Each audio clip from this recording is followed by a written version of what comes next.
hello everyone, and hello to Joey. Hello. Welcome to Milan. Thank you. Looking, well, the view from a central palace. Yeah. Even if it looks a little bit overcast, it's hot. Yeah, it's really hot. You can see the sun, and well, enjoy the weather and doing some interviews for the upcoming new album. So, well, first of all, when did you get the need and the feel to start with a new music project? I started about a year and a half ago, writing material, not necessarily for anything.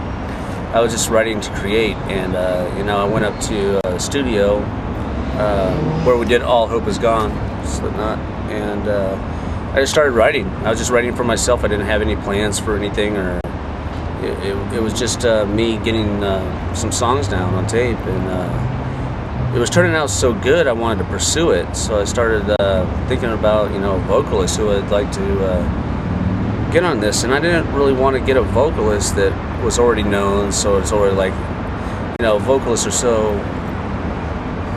so unique that the fact is, their voice really belongs in certain areas. So I didn't want a vocalist that would already bring baggage into. I found Henry actually through a mutual friend of mine, James Murphy, who I worked with on Roadrunner United, and also Tom King of Hell from Gorgoroth also mentioned him, and brought him into the studio, and he demoed like 5 songs that I heard prior, and we just started working from there. And he's an amazing vocalist. He's a true artist, and couldn't have worked out better. And Henry also brought some songs with him. He brought a song called Cruel Ocean and a song called White Nights in the Day Room, and wrote all the lyrics on the record, and his performance was amazing. So also in the band got Chris Norris from Darkest Hour, amazing guitar player, and the legendary Jed Simon from Strapping on Lad, fucking amazing. Yeah, that's really cool. And also Chris Verena from Nine Inch Nails and Tweaker and Marilyn Manson, and man, what a lineup. It was great to work with all these guys, man. They really stepped up to the plate, and the album turned out amazing. Well, since you said you started writing the material by yourself in the studio, what kind, and on the album you are playing the bass, the guitar, and the drums, of course. What kind of freedom do you find when you are just, in the studio by yourself and playing instruments by yourself and creating by yourself? Yeah, when I'm writing a song, I'm always on guitar first, and when I'm writing, I already know where I want the drums to go. Right. And so it was cool, like working in the studio. I had to lay the drums down, by myself without any accompaniment.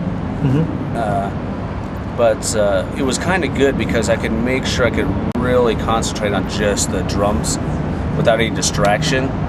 So, I would do a take, and then I'd do like 3 takes of a song at different tempos to see, and then I'd play guitar along with it to see if it was too fast or it was too slow or where I needed to go. So, I'd do like 3 different tempos, and usually one of them will work, or I'd be able to gauge where I needed to go. And because I was really specific on the tempos this time, because I wanted to make sure the guitars were going too fast, or the vocals weren't rushed, or they weren't too slow. It had to be right. So I was really concentrating on tempos on this record, and I'm glad I did that because it certainly paid off.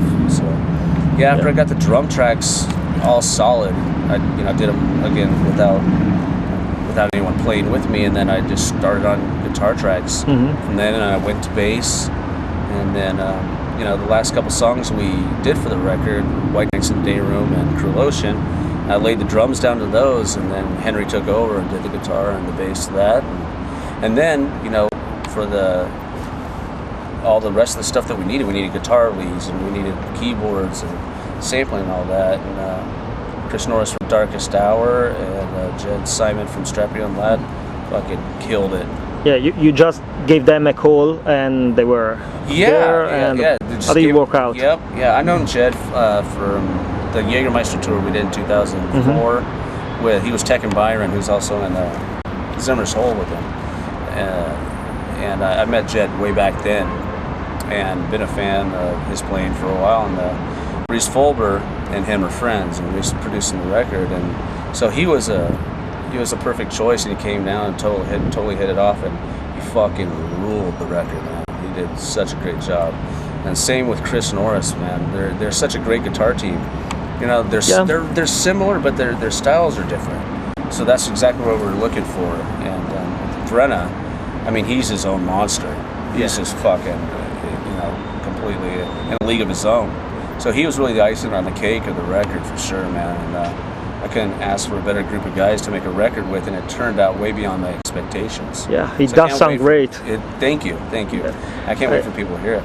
Yeah, it will be still some time from now, but well, I'm glad I could listen to a few tracks before coming here, and I like it. Thank you. Well, I'm curious also about the names, the Martyrs. We've had a bit of a history with Martyrs over here in Italy with Christian Martyrs and such. So why did you pick that name? I'm curious about that. Oh yeah, if it means anything. Well, yeah, it's kind of like this day and age, man. With the shit that's going on just in the world, is very like this is a delicate subject, and I think it's for a name like that obviously is going to stir up some controversy. Mm-hmm. So with a lot of Henry's lyrics, it was kind of like it was fitting into like the overall theme of the record. So when it was time for picking a name, I didn't want something that was just like a moniker just to get by. I wanted to definitely strike a nerve and provoke thought. So that's why we decided on the name. Right. So what is the? It's kind of funny because everyone that hears the name, it doesn't matter who they are, it turns ahead, and they're like, they definitely, it doesn't matter what the music they're in, they instantly remember it. Okay. So that helps. that definitely helps. It's something you can't forget. So if nothing else, it is a name, and it just sticks. All right. And well, since you said the name sticks with the theme, is there a theme then to the songs, to the lyrics and such? Well, I don't want to speak for Henry too much, so that's basically a question for him. But the lyrics are really in depth and very personal, and I think that they're pretty open-ended enough for everyone else to be able to relate. Right, I see. And well, Corey Taylor said that sometimes it does feel uncomfortable singing about all Slipknot songs where they are about teenage angst and such, because he's in a different place now. Yeah. Does he? Do you feel the same to drumming to like surfacing and feeling the lyrics and such, or you just anything is fine by you as long as you can pump to it, and the lyrics don't matter to you personally? No, they do matter. But what I have to look at is like those songs got me through a rough time in my life. That's where we were at that time, and I would not be here today without that angst that we had. Mm-hmm. That fucking insane drive. So I stand behind those lyrics 100%. And the feeling of Slipknot and the fucking barbaric and nihilistic fucking vibe. I'm totally 100% behind everything that we've done. And when we just got on stage, about a week ago, I felt that again. It was good to fucking feel that. I'm like, I don't fucking care. It doesn't matter. Fuck everyone. And it's like, some of that feeling has been lost in Slipknot a little bit, but all of a sudden it's been hitting me lately, like that feeling that when we get together, it's that feeling again. It's starting to feel like that, and that's when my hair starts standing up. I'm like, all right, and then we've been killing these shows. So. Yeah, definitely. And so maybe do you feel more at ease with Timeless and songs like I like to say fuck by Martyr and things like that, a thing that resonates with everyone. Yeah. People hate me, stuff. People hate me, yeah. It's a bit more light, but still, everyone can relate to the. But everyone can relate to it, and it's kind of funny just to fucking, like they say, take the piss out of fucking everybody.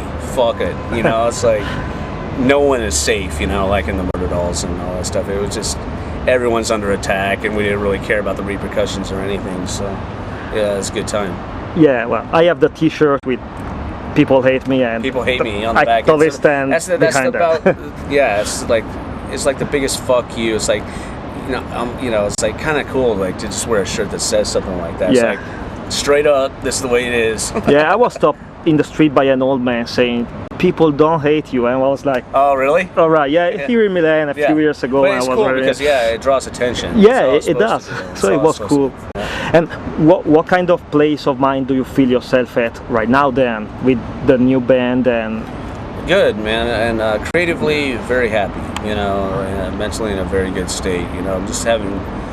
It was a very fulfilling project, and now the fact that that we're right, it's being mixed as we speak right now, about halfway through it.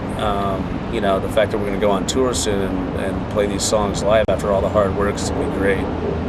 well, can I just ask you one last question before I take you to the restaurant and such? Okay. So would like to ask you, what's your earliest memory of Italy, of being in Italy, that you have? My earliest memory. And then the best memory, maybe concise, but I remember playing with the Murder Dolls. That was not a good memory. Played on, I can't remember what fest it was. I can't remember. It was Total Metal Fest.